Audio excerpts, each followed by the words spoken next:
Hello and welcome to Move with Soul. This is a podcast where we talk about somatic embodiment, how integrating the current astrological transits and the energies into your body, into your routine can serve your life, your path to purpose, and you just like remembering who you are and embodying your true natural essence.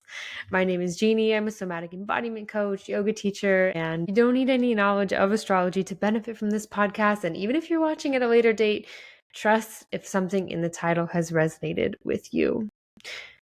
Specifically, today, we are going to talk about this eclipse that we have coming up at tomorrow at the time of recording, the Pisces solar eclipse. It's a full moon or lunar eclipse. Pisces lunar eclipse is a full moon tomorrow, and we also have Saturn retrograding back into Pisces. So the dance between those two energies is really coming online in a powerful way, and it's very relevant to a lot of the themes that we've been talking about over on Instagram or even in last week's episode. Because last week we talked all about routines and what routines need to go, what things in your daily life need to, be released, be let go of, so you can have more room for the things that will get you to who you're becoming, right?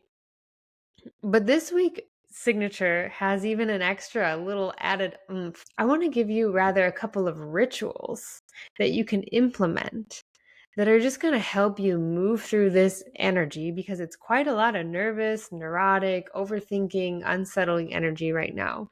So what are some things that you can do for your body, for your mind, to just kind of calm your nervous system so you can absorb these changes that are way coming online for so many of us with this eclipse season? And I mean, with the eclipse season, you got to just ride the wave. Like, it's not a good time to really get so stuck on things, because it's very likely that the way things are and look and feel in this moment today, if you're listening to this in real time, that they're going to look very different at the end of eclipse season, right? You might have heard this before, maybe yes, maybe no, but it's just a really good time period to just observe what's coming up for you, what's important, and the changes that are almost being made for you. Like, you can't ignore them anymore. So the first thing that I wanted to really dive into with this particular energy is, where have you stayed that is way past its expiration date? What kind of environment, what friendship, what job, what belief system perhaps, or particular place, person, place, thing, idea that is just like, it's done, it is dead.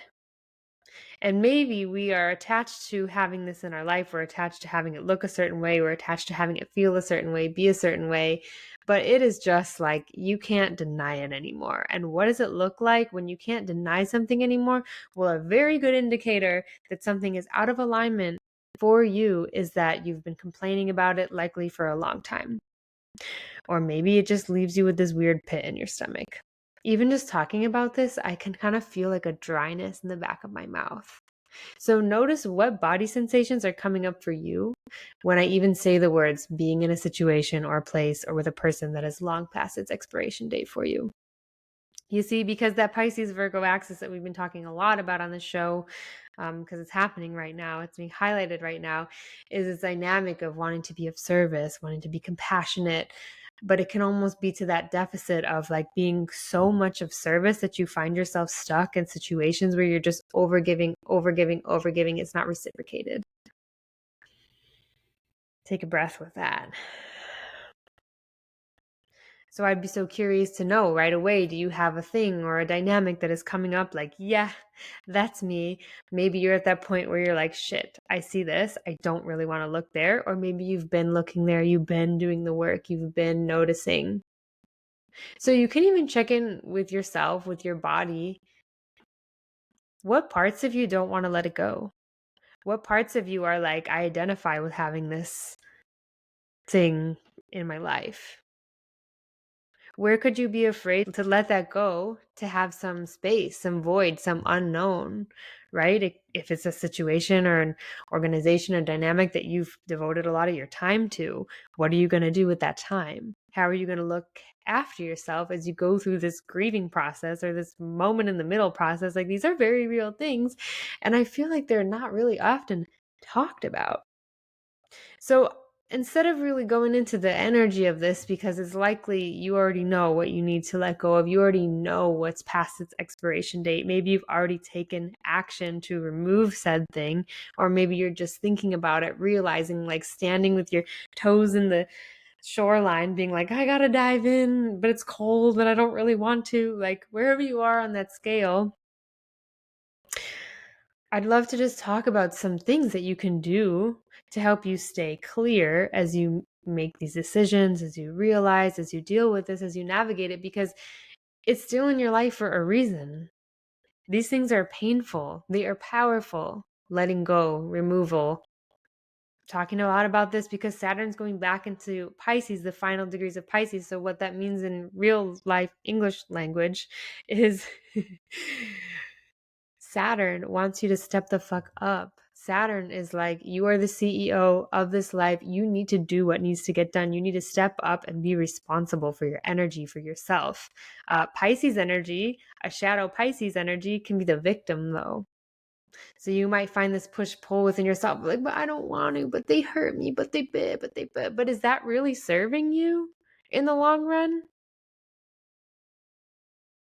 Yes, leaving your self time to be angry and to grieve, but like at what point do you have to just suck it up and just be cold with yourself and be like, I need to move on. This is the best thing for me. This is the best thing for the people around me, the best thing for my purpose, my mission. I need to move on. It's cutthroat. Saturn, the planet of structure and discipline. This, I like to call him Sky Daddy, or Daddy Saturn. That's what I call him, Daddy Saturn, not Sky Daddy. But anyway, he's the Dom. He is like, enough, enough. He wants you to step up. And the final degrees of Pisces are quite interesting. We've been working with this a lot. This is like that last little nugget of this energy. Is a lot of the planets have since moved into Aries, the initiating start, but we keep getting combed over these final degrees of Pisces. It's the final degree of the zodiac. You see, if you're not that familiar with astrology, it's a 360-degree wheel, and each little point is a little place and energy, and it's specific and unique to your chart. And anyway, won't get so far into it right now.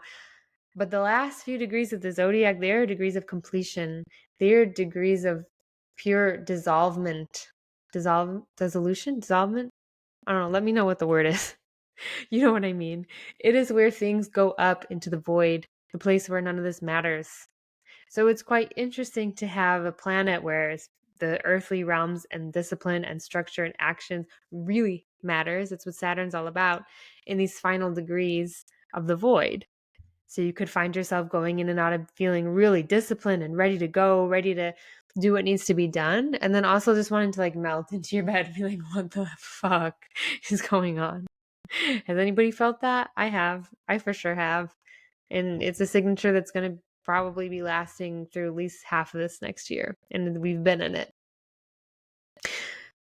So, all that being said, what can you do having this information if it resonates? And as always, if it doesn't resonate for you, disregard always, because you know what you need, you know what's best for you, you know what's going on. All this is just a mere reflection to see if you respond to certain sentences or what do you notice in your body, so you can build this and really integrate this conversation, this channeling, if you will, into your life. What can you do to keep yourself clear so you can discern between your actual no, claim your no, versus where are these attachments? Where is this unwillingness to let go? Right? Because if there was a full willingness to let go, this wouldn't even be a thing. You wouldn't even be listening to me being like, damn it, how does she know? So it's so important. It is, oh my God, I'm getting tingles all the way down my left side. It is so important to look after yourself and to implement these little pockets of your day where you can calm your system from these big, massive changes that you're either making or on the precipice of in your life, to just come back to you, come back to your essence, apart from all of these relationship dynamics. And it doesn't have to be even with a person. It can be with a place or a home or an organization or a job or even a belief system, right? It's your relationship to them. What helps you come back to you?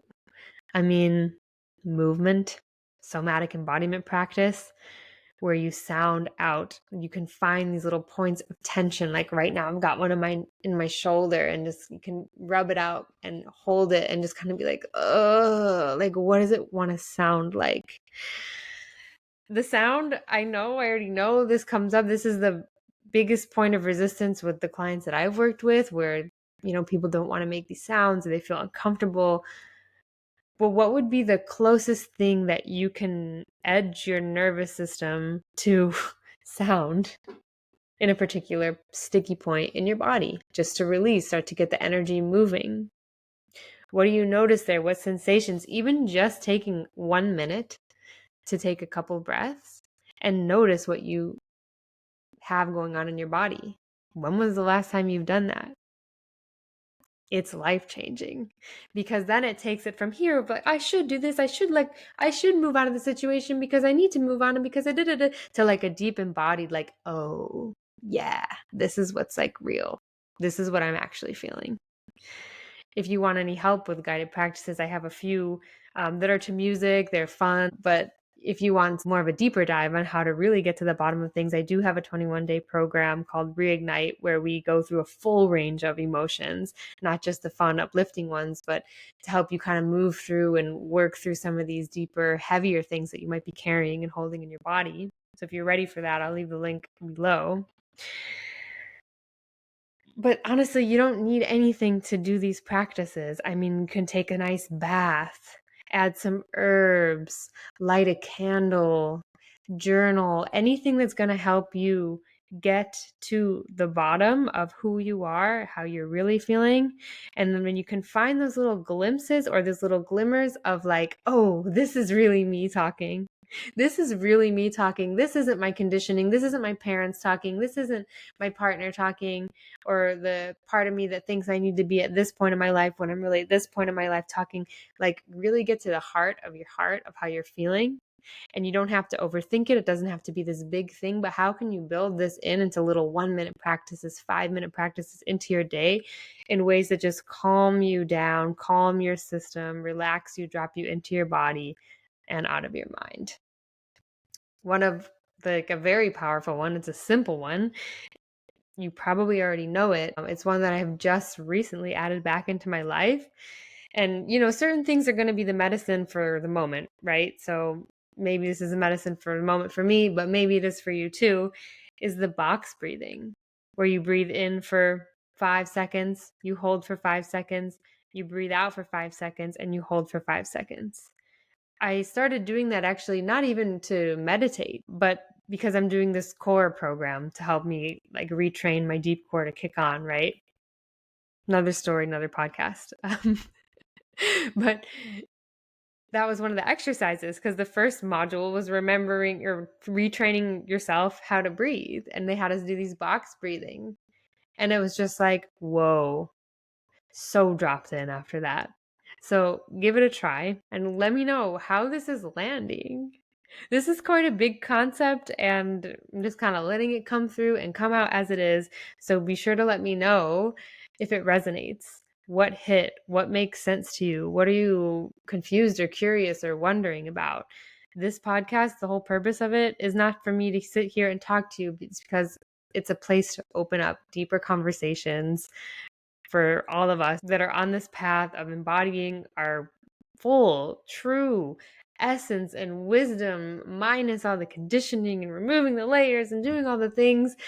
So, that being said, I am so eternally grateful to be here in conversation with you. And stay tuned for next week's episode. Happy eclipse or happy anything whenever you may be watching this. Much love, and we'll see you next week.